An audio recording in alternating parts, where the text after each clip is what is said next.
Hey, you want to know the one thing that I really love about NASA? No matter how good something is, NASA personnel are always striving to make things better. That's right, Johnny. Exploration and discovery seems to be hardwired into everyone who works at NASA. The status quo just won't do. Hi, I'm Jennifer Pulley. And I'm Johnny Alonso. And today on NASA 360, we're going to show you some examples of how NASA is continuing to explore and understand the challenges of tomorrow.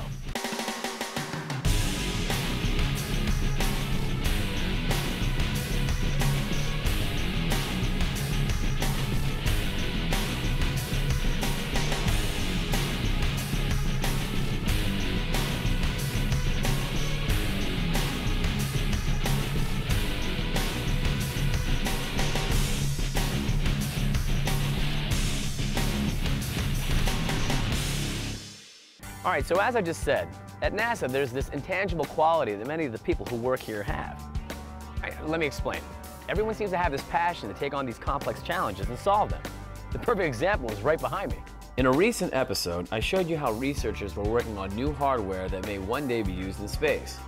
Although the equipment they had out here last time was good, the testing showed the NASA crew how to make these vehicles even better. So once again, I traveled out to the Black Point lava flow in Arizona to see what NASA researchers are working on this year for the Desert Research and Technology Studies, or DRATS for short.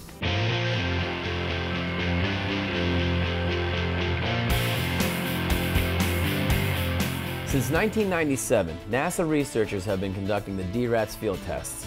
These types of tests are important because it gets the researchers out of the labs and lets them judge their hardware in a real-world environment. Another element being studied this year is something called the PEM, or Pressurized Excursion Module. No matter where the astronauts of the future land, they will need housing that protects them from the harshness of space, while also providing some of the comforts of home. I spoke with Dr. Scott Howe to tell me more. Scott, thank you so much for having us out here today, man. Sure. Right behind you, the HDU. Tell us about it. Well, what we're trying to do is we're trying to figure out how people can learn how to live in space. And basically, this is one of our first attempts to create a home or a residence and laboratories that we'll be able to work on the moon or on Mars or a planetary surface. Okay. That could also inform how we live in deep space as well. What we've got here is one module of several of a planned lunar outpost or a Mars outpost that we're going to test out today on this whole analog exercise. There's a team of us that are going to be studying a variety of different modules, which will be essentially the beginnings of a house or even a town that will be on the surface of another planet. This particular module is what we call the Pressurized Excursion Module. You see on the side of the module, the Habitat Demonstration Unit. That's the name of our project. Okay. And our project, we will probably test out a variety of modules, but this year we're doing Pressurized Excursion Module, which is a module that will be carried by the athlete. And the Pressurized Excursion Module, well, the reason that we use the word excursion is because it will be carried around by the athlete and it will follow the rovers, and that's what we're simulating this year in the analog. The materials that you use for the HDU, I mean, will it be the same kind of materials that you use on another planetary surface? This particular one is made out of fiberglass, and we have metal ribs. This module is insulated just like one would be on the surface of another world or in deep space. Gotcha. And we also have a certain amount of protection that we're doing from dust, which you would find on the surface of another planet. So Scott, I mean, how would you power something like this on another planetary surface? Yeah, so the unit that we have here is just using off the shelf. We have a generator going and things like that. Eventually, we'll be using both solar panels and fuel cells. But eventually, we're going to evolve into a more flight-like ECLSS system. The ECLSS system is the Environmental Life Support System, and that's the thing that provides the astronauts with air, keeps the temperature, the right temperature inside. Let me ask another question. Let's talk about docking. I mean, how do people get in?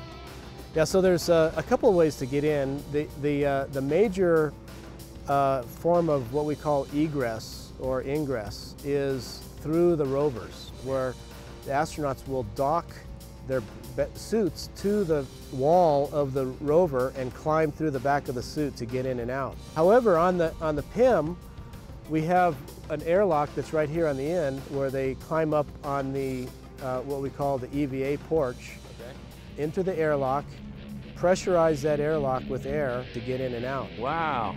Can you take us inside? Absolutely. Let's go, Johnny. Perfect.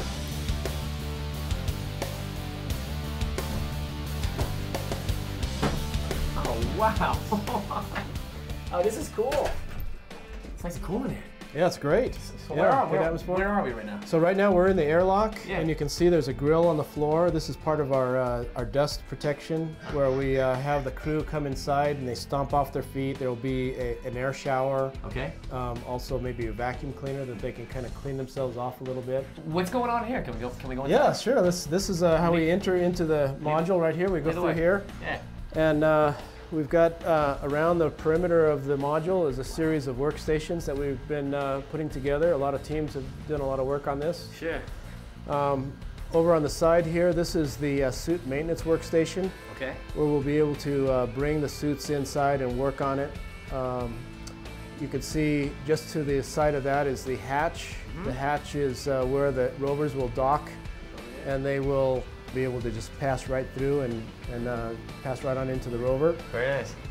This is a general maintenance workstation. You can see there's a crane overhead where they can work on the equipment, bring that inside when they need to have a nice shirt sleeve environment for that. Sure. Here's the what we call the veggie unit, and it's a hydroponic garden that we're testing out how to grow plants in space. You can see it's kind of got a reddish tint. Yeah. It's the LED light is actually bringing out certain aspects of the plant just using that tint of light. Hopefully by the end of the mission, the astronauts will be able to have a little bit of lettuce with their food. Right next to that is the MedOps station. You can see there's a bed there that if someone is in trouble, they could relax onto that and have another crewman who happens to have that skill for medical can work on and take care of the health of the crew. Scott, thank you so much. I know that you said you wanted to pass the mic over to Cindy, right? Yes, and Cindy is right over here. She's our scientist working on the geoscience workstation. Very cool. Hey, I'm here with Cindy Evans and the HDU. How are you? Fine, thanks. Thank you so much for having us. Yeah, welcome to the HDU. This is really, really cool. Tell me a little bit about you and what you're doing with the HDU. Okay. Well, I'm a scientist at the Johnson Space Center, and there's a core of scientists there, including people who supported the Apollo missions. And one of the things that we're trying to do is work out new science operations for conducting geological traverses on other planetary surfaces, the moon, Mars, near-Earth objects. Sure. So the rovers are out doing their traverses every single day. They're collecting a lot of samples. And when they come and they dock to the HDU, we know they're going to collect more samples than they can bring back home. We know there's going to be some really tough decisions that the science team is going to have to make in order to bring samples back home. Right. So we designed this laboratory to help do some preliminary examination of the samples so that the scientists have more information so they can make those decisions. They can prioritize samples, they can know a little bit more about what they might be bringing home. Gotcha. So this is the GeoLab. It's designed after the curation glove boxes that we have at the Johnson Space Center for the moon rocks. Okay. But we had to make some modifications. We had to fit into our little pie slice, and so it's got a real funny shape. It's a trapezoidal shape. Lots of room here. Lots of room. So the big thing is that we've got these little antechambers, 3 of them, 1, 2, 3. Okay. They're like little mini airlocks, and they punch through. Actually, on this outside camera, you can see where they come through on the outside. Oh, this is what we saw from the outside. That's exactly right. That little back porch there. Okay. So our crew members, they're going to, when they dock to the HDU, we're going to ask them to go out in EVA, get specific samples that they may want to analyze. Sure. They're going to open up those little one of those little mini airlocks. One's an inbox, and then once they've transferred, the person on the inside in a nice, comfortable shirt sleeve environment can retrieve those samples and. Oh, we got a mail delivery. Look at this. Look at that. So we have an inbox, we have an outbox. Okay. Okay. So when we get the sample inside, then we have a mass balance. I should put these back on. We have a mass balance where we can weigh the sample. We can take measurements of the sample. We can photograph the sample with these overhead cameras, and then we can put the sample on this this stand right here, this is a microscope. And then I just acquired an image. And then we can put a little scale bar on that image, and it's saved as an image file that the science back room can actually drag over and look at. So that the crew members, they'll be talking to them and saying, well, look at, I see these really cool crystals, and the science team may direct them to look at a different place. So here's a question. I mean, why do we have to study these rocks from other planetary surfaces? Well, one thing that rocks from other planetary surfaces tell us is something about how the solar system was formed. We have rocks on the Earth. We understand a lot about rocks on the Earth. We have just a small number of rocks from the Moon. We have no rocks from Mars except for some meteorites. We need to have those rocks, look at them, understand their chemistry, understand their forms, to be able to say something about the solar system formation. Cindy, thank you so much for having us in the HDU today. It was a pleasure. It was awesome. Hey, this is NASA 360. We'll be right back.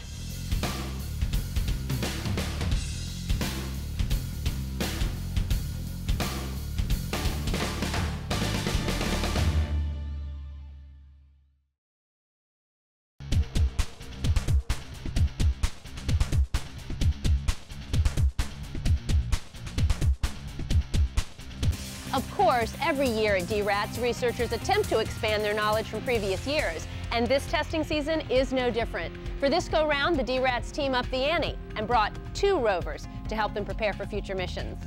The SEV rovers, or Space Exploration Vehicles, are revolutionary spacecraft that will help humans explore much more than we ever could before. Building on lessons learned from the Apollo mission rovers, NASA has created these pressurized vehicles to help our astronauts do more meaningful research in a much more comfortable setting. For example, when the Apollo-era astronauts wanted to use their rovers, they would first have to go through a lengthy suit-up process, then spend as much as 8 hours exploring on one long spacewalk. This approach had several downfalls. First, spacesuits both then and now are very bulky, cumbersome, and can be painful to use over a long period of time. Secondly, astronauts only have a small amount of oxygen that they can carry on their backs, limiting the amount of time they can spend on the planetary surface. Luckily for crews of the future, the new SEVs were built with those limitations in mind. Future astronauts can now sit comfortably in a shirt-sleeve environment and drive the rover within inches of a rock or item of interest.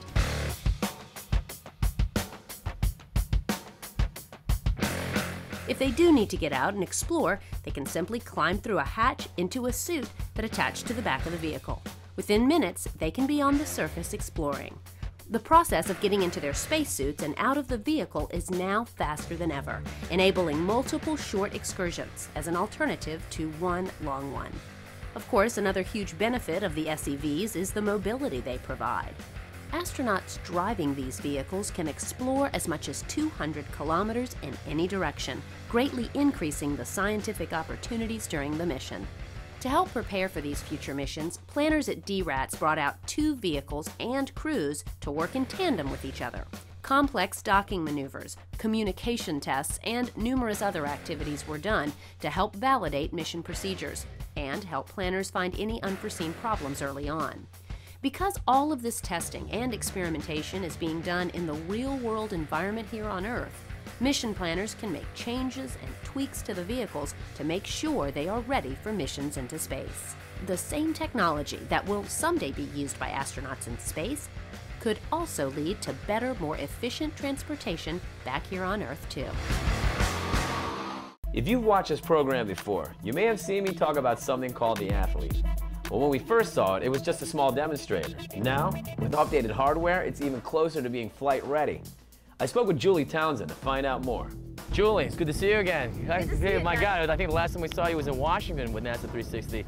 And the last time we saw Athlete, it's like grown. It's definitely grown. We've gone through a lot of changes over the last couple of years. Tell us about it. Well, this is our 2nd generation prototype, and the big change is that it's a half-scale prototype of what we wanted to send to the moon, right? So the one that you saw in 2008 in Moses Lake was a 3rd scale prototype. So this one is a lot bigger, and in fact, if you look back at some of the pictures from 2008, you'll notice we're carrying the same habitat mock-up there. And now it actually looks like it fits, whereas it looked like it was, you know, it made our old robots look like little tinker toys crawling around underneath it, But the other big change with our 2nd generation prototype is it's actually made out of 2 triathletes. So triathletes are 3-legged versions of athletes. 2 three-legged robots with little triangular decks and 1 rectangular cargo pallet that carries the habitat.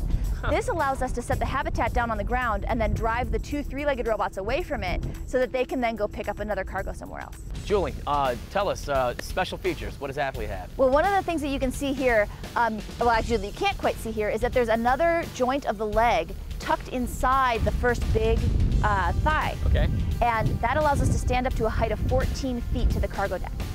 We used this last year to do a demonstration with a half-scale mock-up of an Altair cargo lander for the moon, where we actually got up on top of it and showed how the Athlete would unload cargo from this Altair lander by reaching its legs all the way down to the ground and then crawling off the lander.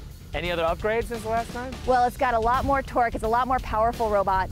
Weighs probably about twice as much as our old robots did. We've upgraded our power system in the generators that we use here for the field. But of course, that's not lunar-like either. The cargo pallet would carry power generation equipment on the moon, but it would probably be fuel cells or solar panels or something more like you would use for a space mission. Right, right. So, I mean, testing, what are we doing out here today? Well, the purpose for us of this test is to show the traversing capability of Athlete. We've done lots of demonstrations of tool use with the limbs where we put scoops and grippers and stuff on the end of the limbs and we use them as robotic arms and stuff like that. We've done demonstrations of climbing down things, climbing over things, carrying things. But one thing we've never really demonstrated in great, distances is that Athlete is also a traversing vehicle. It's going to take that cargo and drive it all over the moon to wherever the lunar program wants that stuff. So we have just finished traversing 20 kilometers from our base camp over at Black Point Lava Flow to this outpost location here. This is not a speed demon vehicle. This is, I like to call this the covered wagon of the lunar program, right? So it's got all your delicate materials in it, and you don't want to shake them up too much. So you just take it at a low speed. It's the tortoise to the LER's hair. What's your low speed? Well, our top speed is about 2.5 kilometers an hour. So that's something like a little between 1 and 2 miles an hour. So it's not a speed demon. It's a slow and steady wins the race kind of vehicle, but it can go over all sorts of terrain. Really? Yeah. I mean, you can move this thing like down to the millimeter, can't you? That's right. That's another really cool thing about this. Even though it's a big workhorse, it's going to be designed to carry 20 metric tons of cargo on the moon. We can actually adjust the legs to such precision that we can align them with each other to within under a centimeter. That's unbelievable. Julie, thank you so much for your time today. Good luck with Athlete. Oh, it's great. Hey, this is NASA 360. We'll be right back.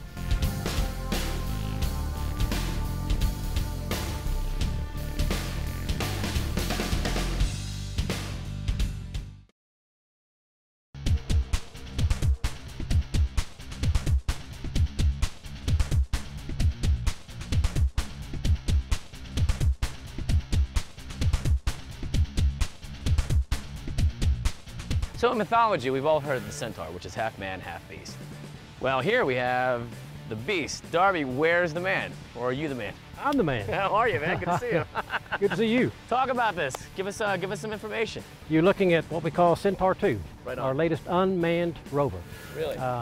You've been here with me a few years in a row, and we've always had rovers out here, but on the manned version style.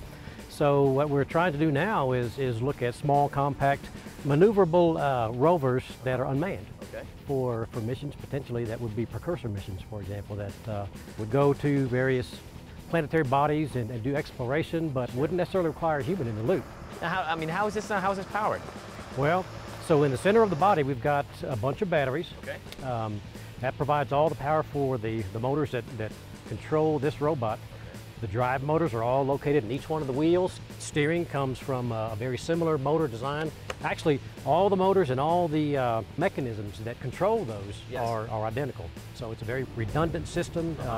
We're trying to go for a system that is easy to take care of. Okay. What kind of accessories can you attach to this thing? Well, so looking at this end of the robot, we've got a mechanical arm with a bucket on it. Yes. One intended purpose of this would be to exercise in situ resource utilization. So basically we go to another planet and we take the elements there and we try to produce energy from that.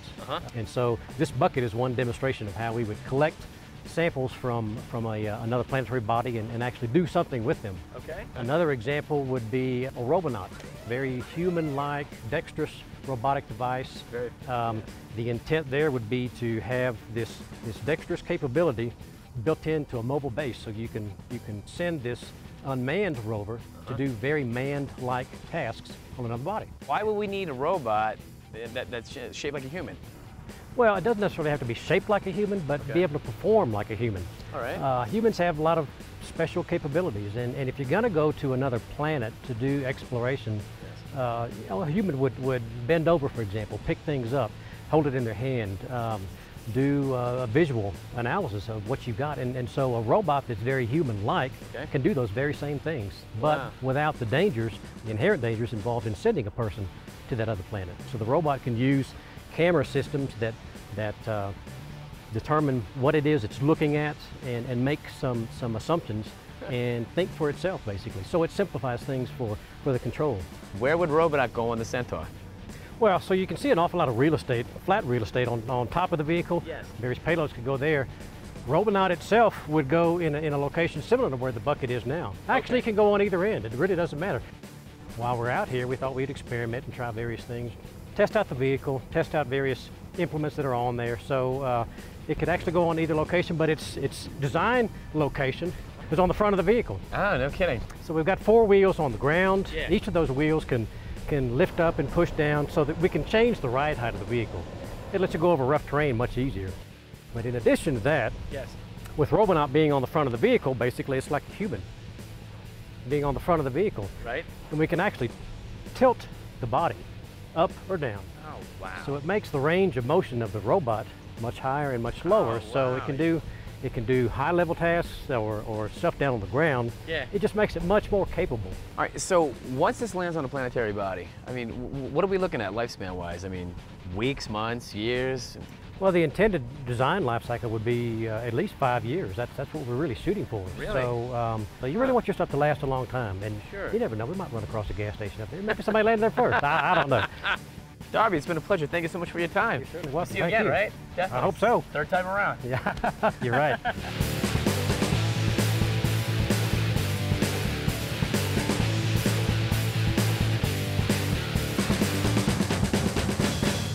As you can see, the DRADS crew has once again brought future-forward thinking off the drawing board and into the field.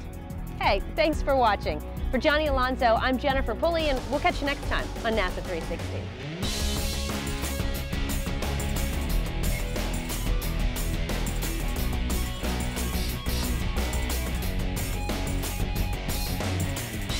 It seems like everyone seems to have this passion to take on these. I mean, what would you? Would this be the same? Let's do that again. Yeah. I'm Johnny Alonso, and today on NASA 360, we're going to show you. Here comes a nice dust wind. I'm going to stay on your side. Yeah, dude. Looking like Pigpen when I'm done. Probably by the end of the mission, they'll... Do that again.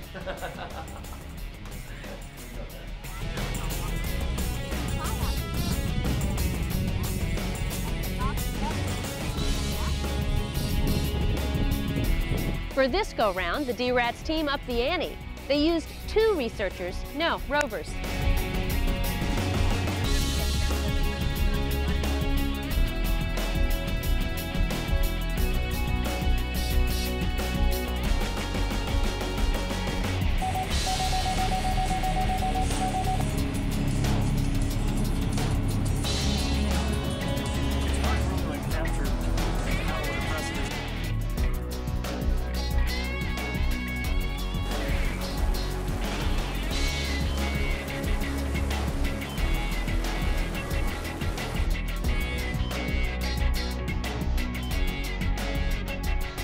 To the Black Point lava flow in Arizona. Find out what NASA researchers are working on this year. Put 2.